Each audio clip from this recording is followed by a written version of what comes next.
get back into study, and if you don't mind helping me, you three, as you want. If you don't want to read or whatever when I call upon you, just let me know. It's okay, because some of us are battling. Some people have some sinuses that were messing with them part of the time. Plus dry heat from the heater sometimes, and we got the air conditioner on today, so our body doesn't know what to do with all this back and forth stuff. But I started out at the beginning of the year. It was laid upon my heart by the Lord to do a message on finances, and then he changed it just a hair. It's connected, but it's changed to prosperity, and so they go hand in hand. And I looked it up in the dictionary, and the definition of finances is money or other liquid resources, whatever you have, of government, business, groups, or individuals. It's the system that includes circulation of money, the granting of credit, the making of investments, the provision of a banking facility. It's also the science or study of the management of whatever funds you have available to you. And then from then, he directed me to Proverbs. And so my original intention was to find all the verses in Proverbs that had to do with finances or prosperity, but they're not called that. Not in Proverbs. And Proverbs doesn't attack it the way I was thinking that I was going to be attacking it.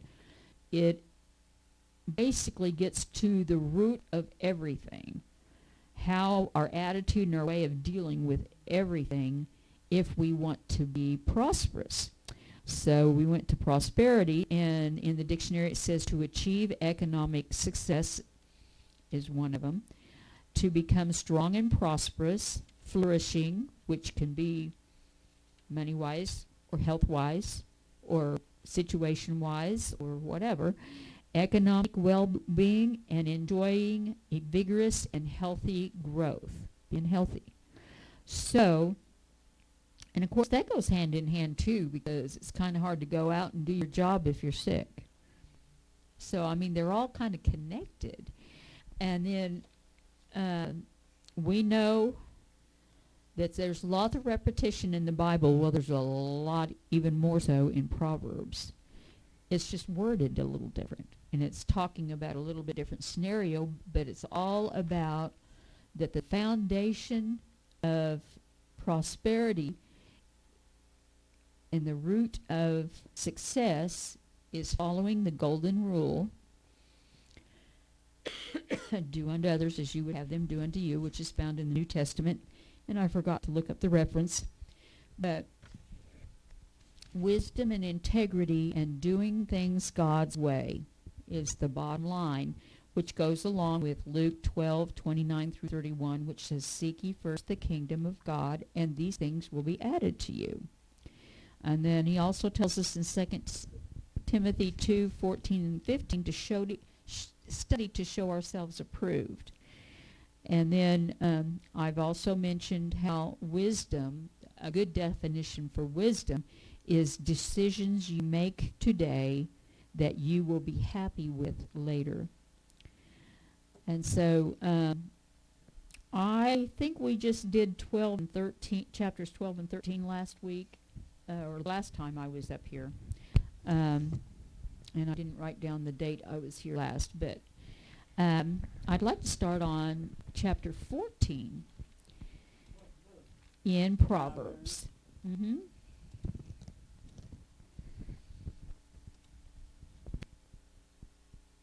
And since Josie already has the mic, would you mind reading verse 1 for me? Okay. Every wise woman buildeth her house, but the foolish plucketh it down with her hands. Okay. Did you want to make a comment or anything, or you want me to read the Amplified first before you make comments? Because the Amplified elaborates a little bit more on it. Go ahead. Okay. The wise woman builds her house on a foundation of godly precepts, and her household thrives. But the foolish one, who lacks spiritual insight, tears it down with her own hands by ignoring godly principles. Now, that's true about your household. It's true about your business. When you do things the way God set it up for you to do, the right way, you will flourish, and your business will flourish. If you don't, it tears down the good, and when you're ignoring godly principles, it tears up whatever good might have been there and causes you to not flourish like you could have. All right, Josie, if you'd hand the mic to Miss Reva, do you feel up to reading, Miss Reva? Well, let's do verse 4. 4 and, let's see here. Yeah, let's do verse 4. And I forgot to give you all an opportunity to say anything about verse 1. Did anybody have any more comments to add? Josie, did you have any more comments to add? No, she's shaking her head no. Okay. Go ahead, Reba. Where no oxen are, the crib is clean, but much increase is by the strength of the ox. A faithful witness will not lie, but a false witness will utter lies. Okay, I really just wanted to focus on verse 4. Okay. This kind of goes along with, what we discussed in previous times about, in order to have success if you're in a business or you're doing a job for somebody else, you have to work hard for them. And, it's kind of neat the way they put that, because they're talking about, cattle. If you have cattle, you have to clean up the messes they make. And if you don't have any, that's true that you won't have to clean up any of the messes because there won't be any cows to make them. But because of the cow, they can be used for food, they can be used for milk, they can be used, even their poo is used for fertilizer to help the plants grow better when they grow vegetables and stuff. So there's more of a gain by having the cattle, even though it takes work to take care of them. But like a business, it's easier for me. I've been a part of a business before, and it's easier for me to work for somebody else and let them take all the responsibilities and just tell me what to do. And I do it. But if you're the one that owns the business, you have more resources to work with, and which can help you flourish even more. So anyway, it's just kind of making a comparison there. Dave, would you mind reading verse 6, please? Yes, the King James Version, verse 6. A scorner seeketh wisdom and findeth it not, but knowledge is easy unto him that understandeth.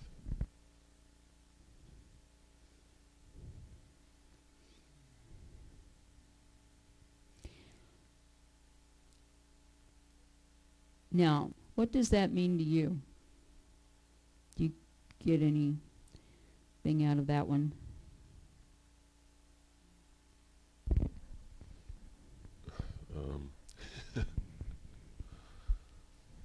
Does that scorner mean complainer? Somebody that complains all the time? Well, and I was going to look that up, and guess what? I had an interruption, and I forgot which interruption I left off at, and I forgot to look it up. But it says in the Amplified, a scoffer seeks wisdom and finds none, for his ears are closed to wisdom. So he wants to be wise, but he doesn't want to do what he's got to do to be wise. He doesn't want to take wise advice. He doesn't want to read and study and figure out what's the best way to do it. He just wants to do whatever he thinks he should do and have it turn out right, and it's not going to happen. But it says, but knowledge is easy for the one who understands, because he's willing to learn. If you're willing to learn, then you will increase in your knowledge, and you will increase in your wisdom, and you will increase in other ways because you'll learn better ways to do things. And that's how I look at it. But the scoffer, I can't remember whether he's like somebody who makes fun of somebody for what they do. But I know I have run across people how when you're trying to teach them their job, like a new person on the job, and you're trying to teach them how to do the job according to how the boss wants it done, and they don't want to do it that way. I think that would be a scoffer or a scorner, I think. Now, I could be wrong, and so if I am, and one of you looks it up on a phone or something, on the internet, let me know, and we'll revise that. Well, you know, I mean, if you want to put somebody down, that's a scorner. You know, you're going against what someone is doing. Right. And you know, so I mean, people who would rather complain about something instead of taking some instruction, or you know, they know everything. Mm-hmm. You know, they already made up their minds about what they think about something or somebody or whatever, and it doesn't matter what you say. They don't care. They have the answer. They believe what they want, and they'll let you know. I think you hit the nail on the head, sounds like to me. Go ahead, Reba. My in the side there where I get a lot of things, they give you more knowledge about it. Over in verse 19, in the 29th verse, it says, "Judgments are prepared for scorners, and stripes for the back of fools." Yep. But they don't want to learn the right way to do stuff or a better way to do things. Scoffer. Yeah. Mm-hmm. Or scorner. Some Bible, like my Bible says scoffer, and Dave said scorner.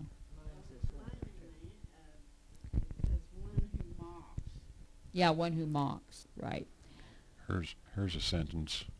A scorner is one who mocks the things of God and expresses his negative opinion of wisdom with derision in order to involve others. That's a good definition there.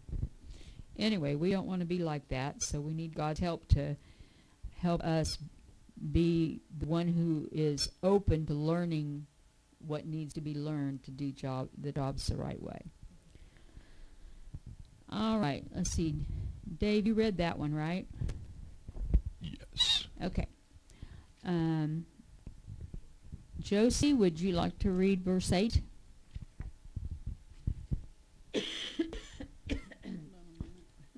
I'm sorry. Just going back. We need extra mics. Verse 8. Well, yeah. The wisdom of the prudent is to understand his way, but the folly of fools is deceit. Yeah. Let's see here.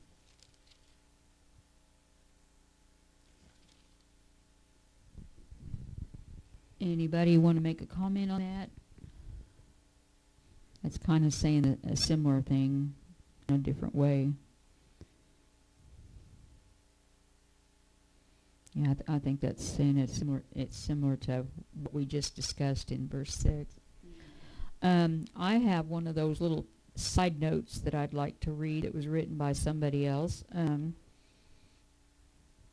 says, a word we don't hear very much about is prudence. The King James Version of Proverbs 14:8 says, the wisdom of the prudent is to understand his way. To have prudence is to be prudent means being wise stewards of the gifts God has given us to use. Those gifts include time, energy, strength, health, as well as thoughts, words, and material possessions. They include our bodies as well as our minds and spirits. Prudence is a word that many people are not familiar with, but we should be knowledgeable of it and avidly seek it. In our world today, we see a great deal of waste. Jesus doesn't want us to be wasteful. He wants us to be good managers of everything he gives us.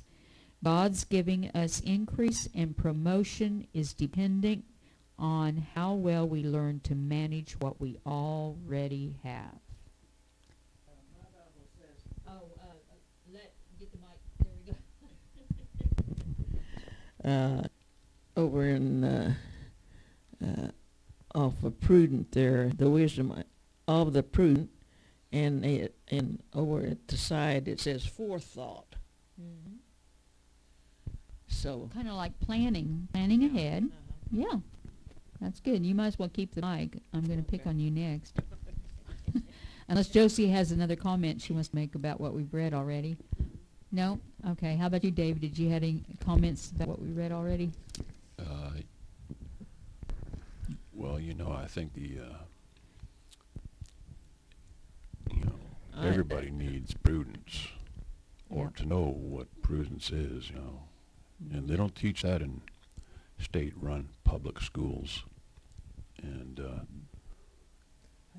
careful, prudent, careful or wise in handling practical matters, exercising good judgment or common sense, a prudent manager of money, characterized by or resulting from care or wisdom in practical matters or in planning for the future, a prudent investment, Middle English from the old French form Latin, prudence.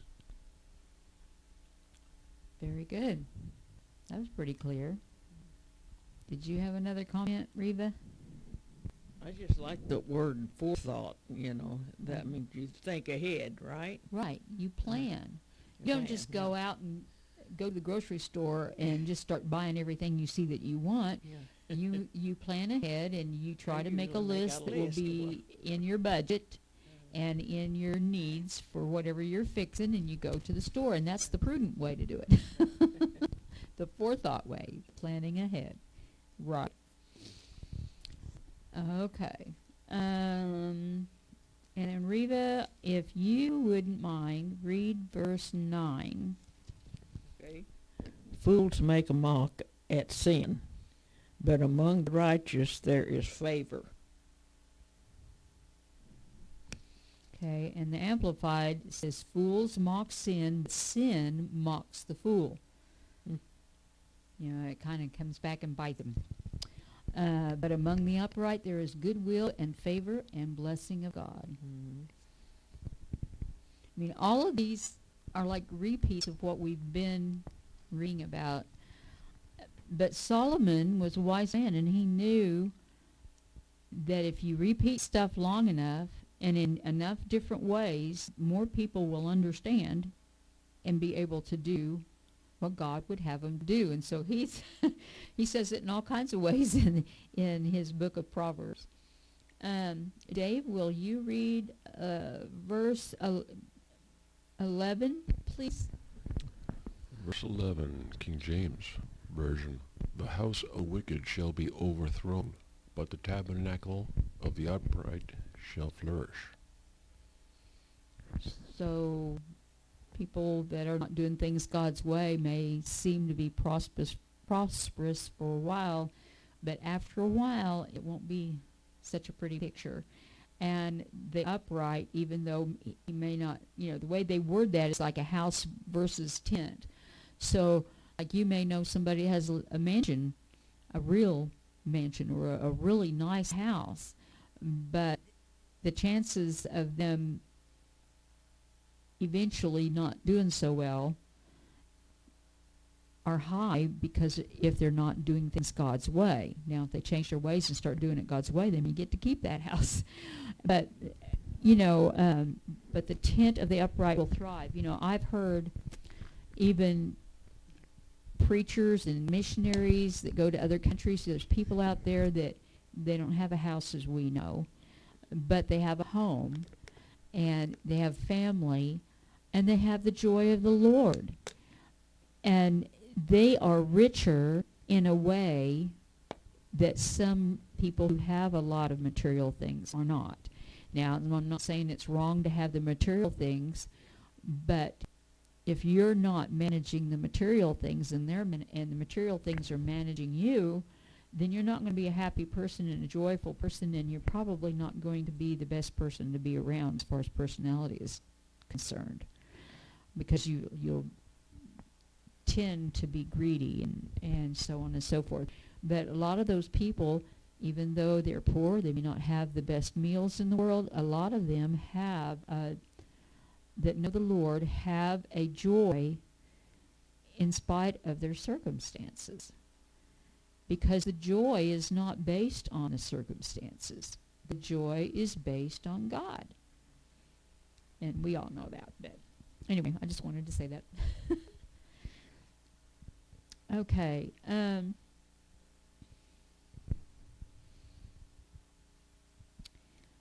Anybody else have any more comments so far?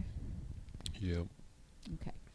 When you read the Word and you come across a verse like this, it seems good, it sounds good, but when you think about it,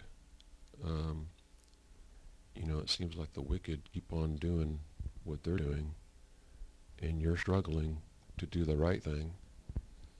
Mm-hmm. But you're supposed to do the right thing anyways, because your household, you're responsible for your household, and you can't go to the casino and spend all your money there and lose it all, because or else your family's going to starve and be out on the street. That's right. So it's like an instant. It's reality right in front of your face right there. But when you look at the country as a whole, the government as a whole, they don't have to be responsible, because we don't know what goes behind the scenes, and they can prop up everything and keep printing money to make it look like everything is running smooth. And so it takes a long time. It takes a while. So that's why we're supposed to pray for our country, the president, whatever, because it's a spiritual warfare.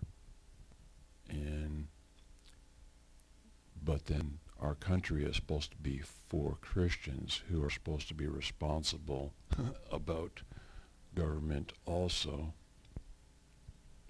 So it seems like a lot of these scriptures don't matter today or whatever to some people. Well, God isn't doing anything, but he wants us to be faithful to him in spite of all the stuff that seems to be going on and people are getting away with, and governments keep on doing whatever, no matter who you vote for. So anyways, that's that.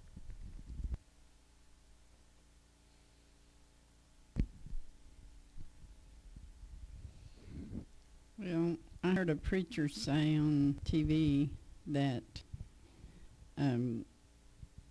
about the politics and all that. He said that everybody wanted to get out of the politics, and they wanted to have their own schools. The Christians wanted to have their own schools and stay out of the public schools, and also they wanted to stay out of politics, and thinking that was the thing to do. But he said it wasn't the thing to do, because we should be involved in that especially, and now we're having to get back in it, and it's a little harder because we got all these others that aren't even doing what they should be doing. They're thinking otherwise, and getting like they wanted abortion and all that kind of stuff, and that's really not what the word says, Right. And so now, we're having to take it over again, and it's harder. but we'll do it. That's what he was saying. Kind of reminds me of, well, now I'm pulling to Dave now, except Dave isn't pulling it anymore, where the thought was there and it disappeared. I guess that was enough said. Oh, I know what it was. It goes along with let the light of God shine through you to those around you. Don't ask God to help take you out of the situation as much as help you walk through the situation.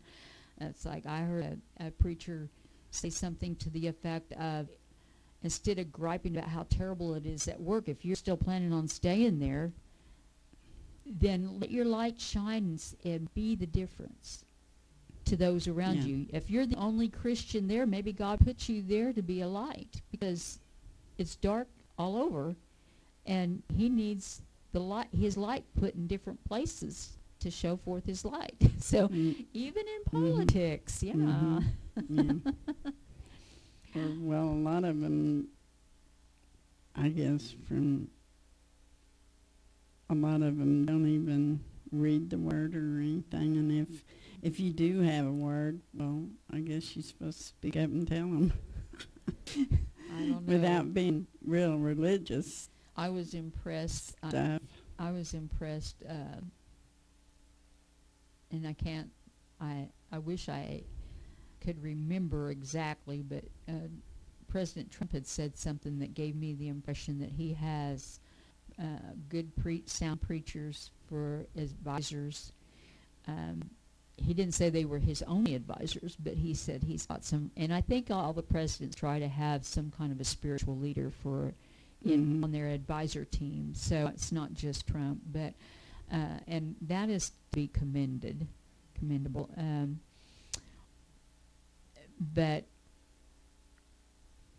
when it's my understanding that he fought to get some of the stuff corrected where God was taken out of things. Yeah, and right. And so I was pleased that he was the leader in that, and that he had people helping him, and that's good. But that really pleased me. And so we do still need to pray for our leaders, because they get sabotaged. They may have good intentions, some of them that have been a leader before of our country. They may have started out with good intentions, but there's a lot of other things that can sabotage their good intentions. So I cringe whenever they make us promises, unless they say, I will try to do this and I will try to do that, because I'm thinking, you're not considering, the state of representatives and the Congress and this and that type of a thing that can not accepting can keep you from keeping your promise, even though that was your good intention.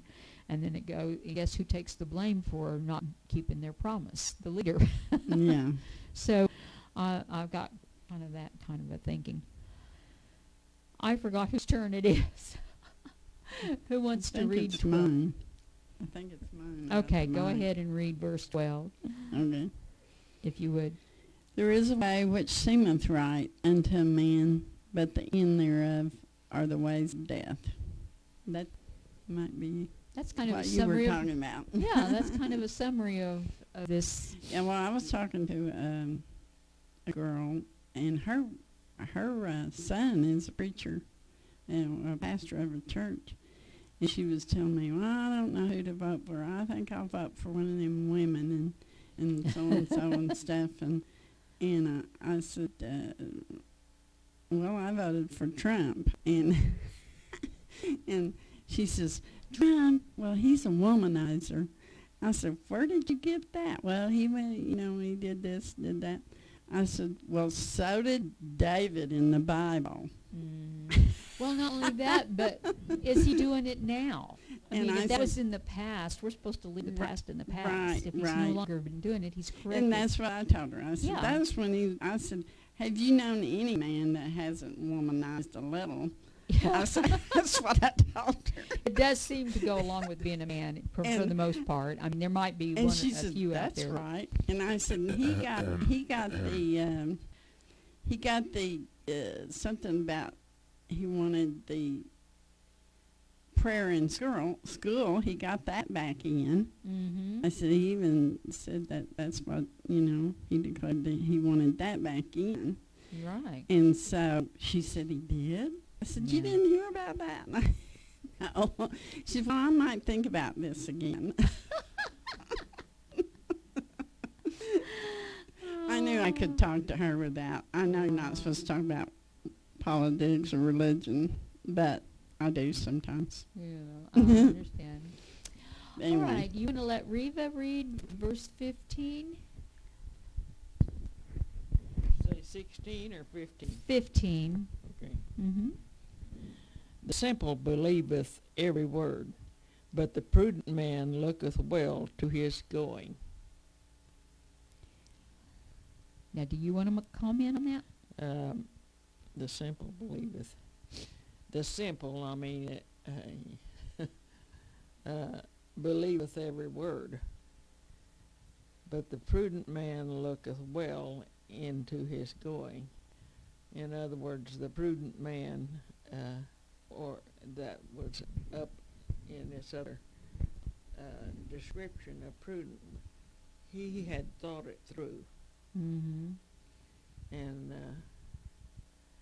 let's see, where was I at? 15. 15. Mm-hmm. Yeah, and looketh well into his going.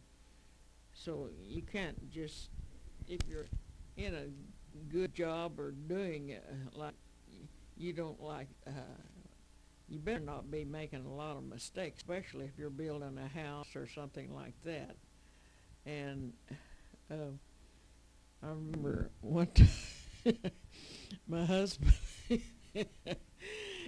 he was rebuilding that house over there that we got with our shop, and we lived in a home, and we had to go down and live by our shop down on North Utica. And he was in there working, and this was an old house. It was a good house, but we had to rearrange a lot of things in that house. And he thought he knew how to put a door in, but he didn't. Uh-oh. And he went ahead and put the frames up for the doors, and they wasn't high enough or wide enough or something or other, and they had to turn around and go back and do it, But he was real good at his work that he did every day, working with iron and making things with out of metal, stuff. But he wasn't a very good Wasn't a carpenter. carpenter at all. Yeah. Right. Does anybody else have a comment to make about verse 15? About the...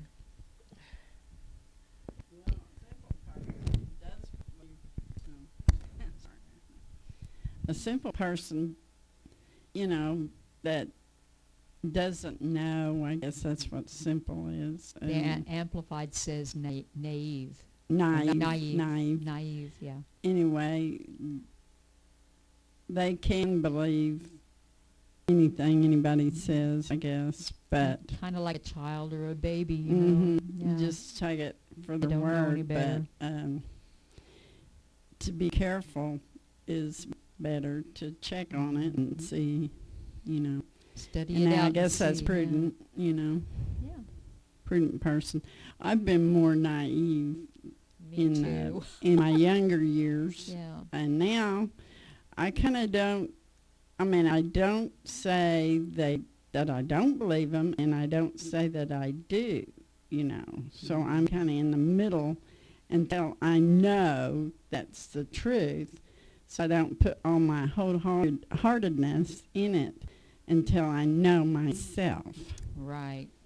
So And that's the way that's to been be. more careful, I think. Yeah. But yeah. used to, when I was young, no, I believe this one and that one, and Yeah, I was like that too, Josie, so don't feel too bad. You weren't alone anyway in that. But we're learning to study the matter out so that we know if what we're being told is true or not yeah. before we act now. We've learned our lessons. Okay. Mr. Dave, will you read verse 16, please? A wise man feareth and departeth from evil, but the fool rageth and is confident. Any comments on that? We could probably all do a lot of commenting on that one. Well, that's another good scripture. When you get a wise man feareth and departeth from evil, well, it sounds like it's describing someone who knows from history or experiences in life about, consequences, about other people, how they act, or what their their behavior leads to other things that aren't good. So it's best not to hang around a group of people or whatever that aren't like-minded or going in the same direction as you. Right. It's just, there you go again, common sense. I mean, They can pull you down and convince you to do stuff you'd be sorry for later. the simple-minded, they lack experience. If they don't know their history, they will repeat it. And but the fool rageth and is confident. They're just doing what they want to do. And it's better to go along with a big crowd and be a part of what's going on, and just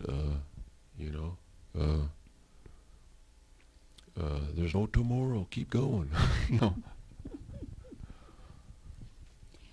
My mother, I believe, tried to teach me that, and she accomplished it in lots of things, although there were still a lot of things I was naive about. But there were friends or acquaintances that I had when I was growing up that tried the smoking and tried the drinking and tried the drugs. But my mother cautioned me about the evil and the danger of doing those things, and I heeded her advice, and I didn't try those things. So, and what she told me, which kind of goes along with the wise man suspects danger and cautiously avoids evil, is she told me, she said, an alcoholic can't control what they're doing when they're drinking, and they keep wanting more alcohol. They let the alcohol control them. And she said they may do terrible things and wake up the next morning and not even remember that they did it. Same with a person on drugs. And she said, but you know what? If you never even if you don't take the first puff on a cigarette, you won't ever crave it. If you don't ever take the first drink of anything alcoholic, then you won't ever have to worry about craving it or becoming an alcoholic. And if you don't participate in any of the drugs, then you don't have to worry about those drugs getting control over your life. And I thought, well, I don't want something like that to control my life. And so it was so easy for me to tell people no if they offered me any of that stuff. And one of them that offered some said, well, don't you want to try it out for curiosity? I said, nope. I'm not that curious to get myself in trouble. So, I think that's a good example of it. Now, in other areas, I don't always search out a matter to see if it be true or not. And over the past, my kids, as they became teenagers, loved to pull the wool over my eyes. They knew I wanted to believe that my kids would always tell me the truth. So they would tease me and pull all kinds of stuff, and then in the end tell me the truth and say, Mom, you're so naive. And I'm going, well, you are like the little boy cried wolf.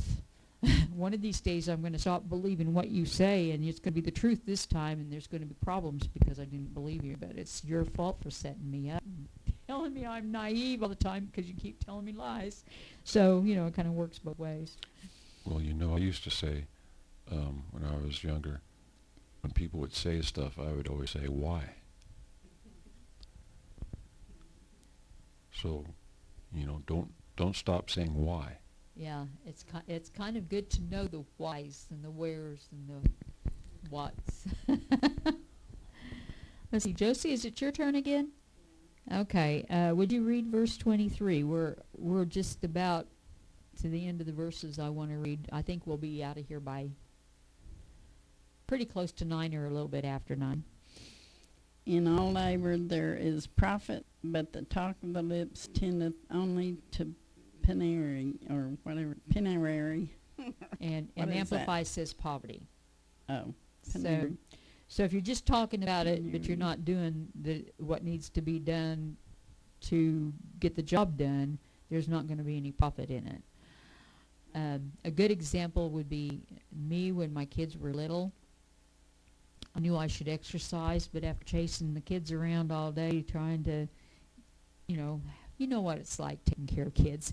Anyway, I would just be so tired. And I'm trying to think what his name was. It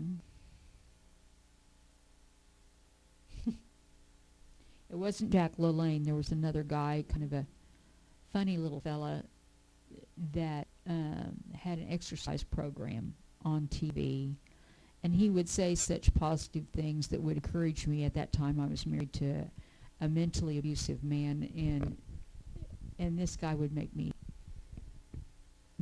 me feel good, and I can't even think of his name. That's pathetic. But anyway, Richard Simmons, that's who it was. He's a funny looking little man, but some of the things he said just made me, it's kind of like Mr. Rogers on Mr. Rogers' Neighborhood. Some of the things he said encouraged me and lifted me up, made me feel good. But here I am. I'm watching the exercise. Am I doing any of the exercises? No. So therefore, I didn't benefit from the exercising part, just from the words. So anyway, that came to my mind when that verse was read. Okay, Reva, would you like to read verse 27? Verse 27. The fear of the Lord is the fountain is a fountain of life to depart from the snares of death. Mm-hmm. I believe that. Anybody want to make a comment? Because I keep opening my mouth, making a comment, and not giving you guys a chance.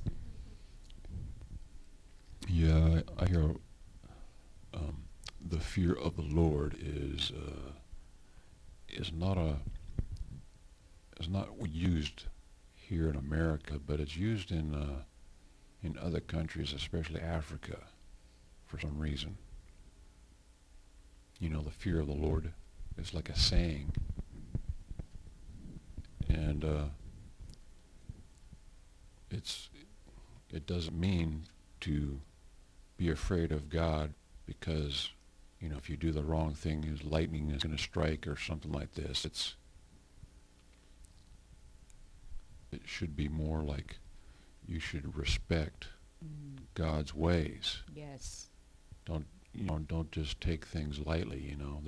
There are consequences, but God is not going to kill you or end your life in that way, but there are consequences because the word has already been laid out. God's not looking down at you for you to make the wrong move and then he's going to get you. That is true. I've told you this before. That song that Chuck wrote about the eyes of God are upon you, it really hit home because my mom didn't have a very high education. She was a high school graduate, but she didn't go any further than that. But God had given her a gift of common sense. And she was raised by godly parents, and she tried to raise me that way, she and my dad. And but at a very, very young age, before I ever came to know the Lord, she had me convinced that God has very high standards. That's very tricky to meet. But she also got it across from me, you can hide the wrong things you do from me, but you'll never hide them from God, because he's everywhere and he sees everything and he hears everything. So our God with the high standards will not be pleased with you if you are going around doing things that go against his word.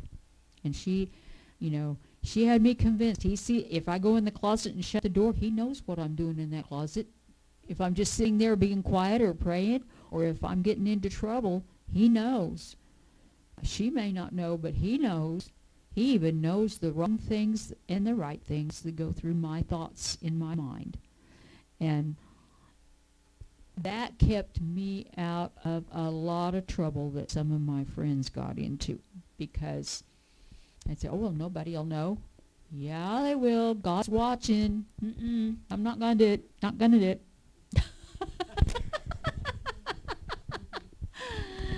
Okay. The emphasis should be on instead of don't do the bad things because God is watching, like as if he's going to be mad at you, or he's oh, there you go again, I got a place waiting for you, it's going to be hot. And, that's it should be the other way around. It should be God wants us to do the right things because he knows that it's better for us. He already knows what's going to happen when you don't do his ways, and it's like he knows the consequences. Yeah, so he's Yeah. he's not wanting to put you down and belittle you and all this, because of the wrong things. He's wanting to keep you from Yes. losing out That was a from very the good point. things. Yes. That's why it says, so that one may avoid the snares of death. Yeah, that was very good, Dave. I'm glad you brought that out. Very good. Well, Dave, would you like to read verse 29? King James Version. He that is slow to wrath is of great understanding, but he that is hasty of spirit exalteth folly. And the Amplified says, he who is slow to anger has great understanding and profits from his self-control. But he who is quick-tempered exposes and exalts his foolishness for all to see. Anybody have comments on that? Well, if you don't have patience, you're gonna fly off the handle whenever something happens.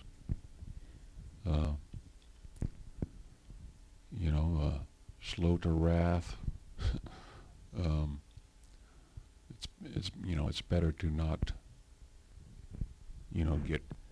get emotional or let your emotions get to you because of somebody doing something, because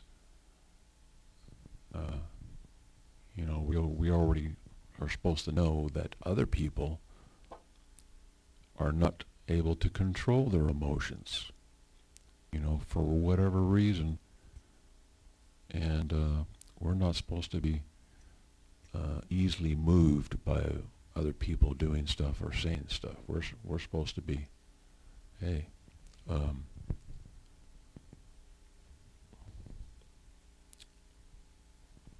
we're supposed to be having the fruit of the Spirit, patience, love, self-control, all that kind of stuff. So we should be already practicing that stuff. Amen. Amen. And that kind of goes along with the next verse that I was going to have Josie read, verse 30. A sound heart is the life of the flesh, but envy the rottenness of the bone. And the Amplified says, a calm and peaceful and tranquil heart is life and health to the body, but passion and envy are like rottenness to the bones. And that kind of talks about our emotions.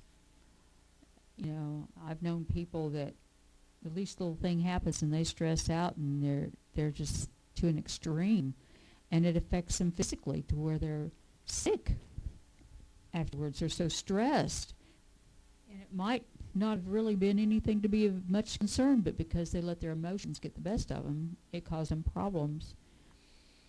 And you know, passion and envy. Yeah. It's just our emotions get us in trouble, don't they, sometimes? Yeah. I used to let my emotions get the best of me.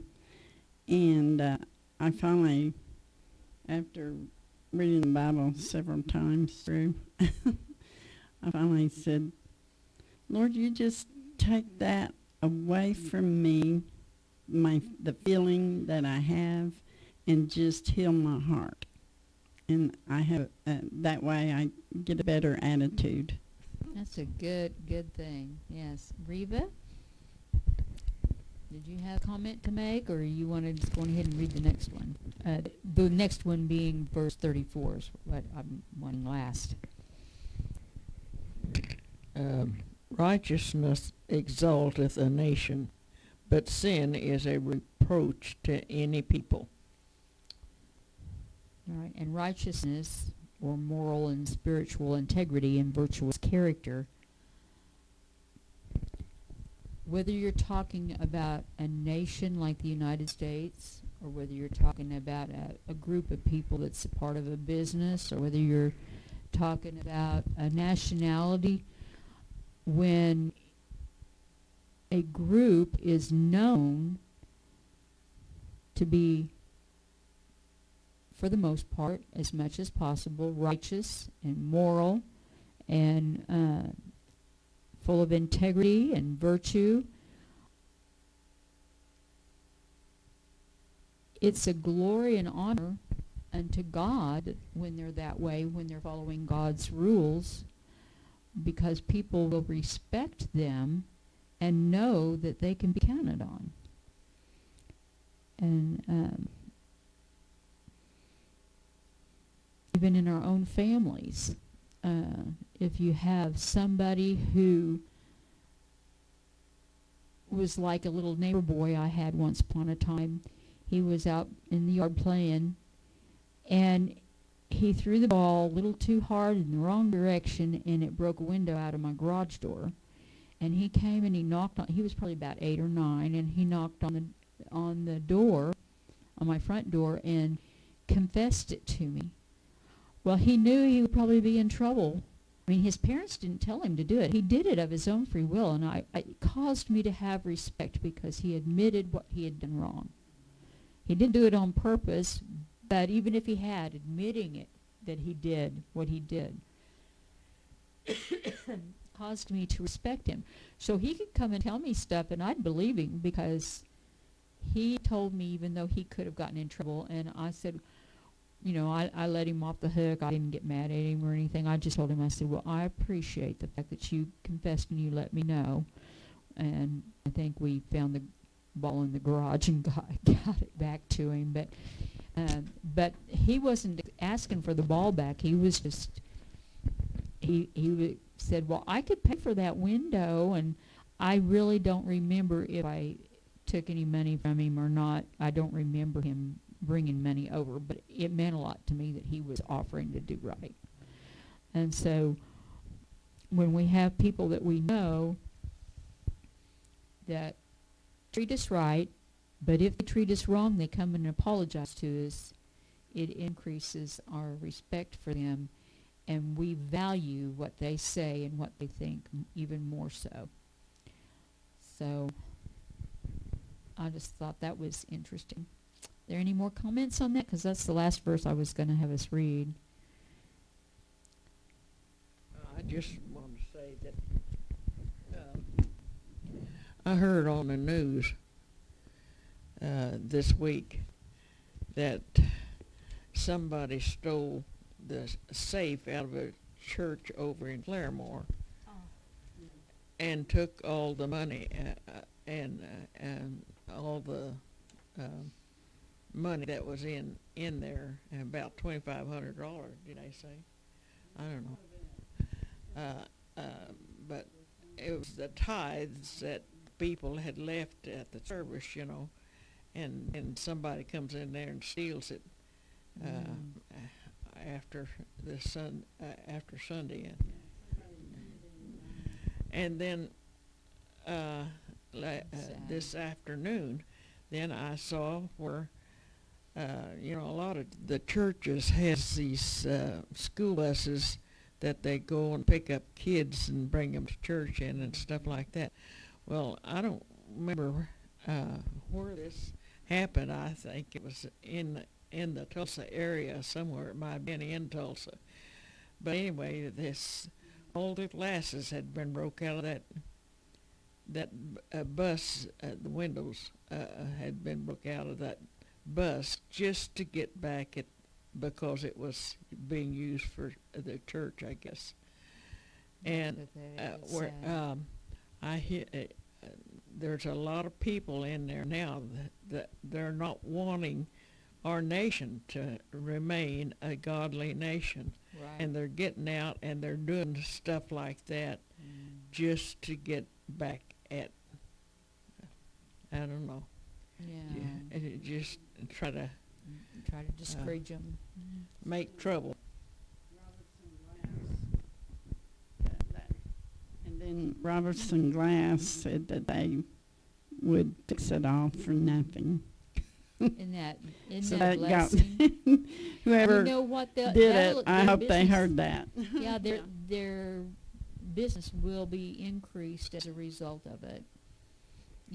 Doing right and being helpful, even though they weren't responsible for it, but fixing it, and you can't outgive God. And I think the church is going to put up surveillance stuff, and that's going to cost extra, and also something else, I don't know. But they said An alarm system, maybe. yeah, they were going to do that. Well, are there any prayer requests? Are there any prayer requests? You have?